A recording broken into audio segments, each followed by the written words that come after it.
Hi, boys and girls. This is Miss O'Hanlon. I'm going to take a few minutes to build off of Mrs. Erickson's lesson from last week on dividing unit fractions by whole numbers.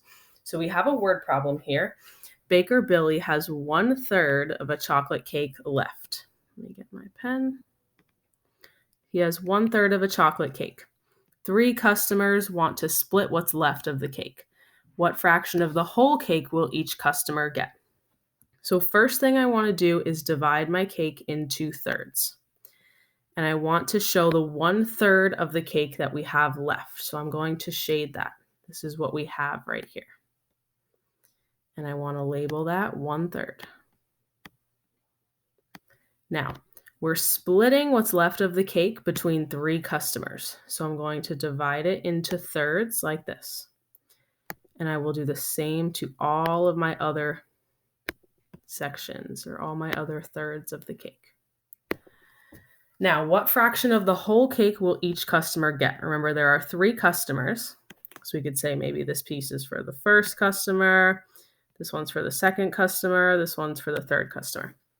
And all of these pieces of cake, all of these little sections of our cake here represent 1/9 of the whole cake.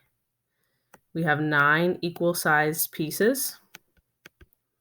So each one of these represents 1/9. So that means if each of those 3 customers, that's a 9. Each of our 3 customers will get 1/9 of the cake. Now we also need to write an equation to model what's happening. Now to do that, first we want to look for how much of the cake we had. And we had 1/3 of the chocolate cake. And then we divided that between 3 people. And we know that each of those 3 people will get 1/9 of our entire cake.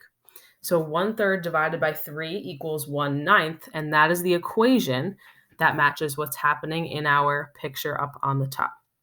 I'm going to show you one more example after this without the picture of the cake. So you're going to have to draw the whole picture. So we'll do that in just a minute, and please join me.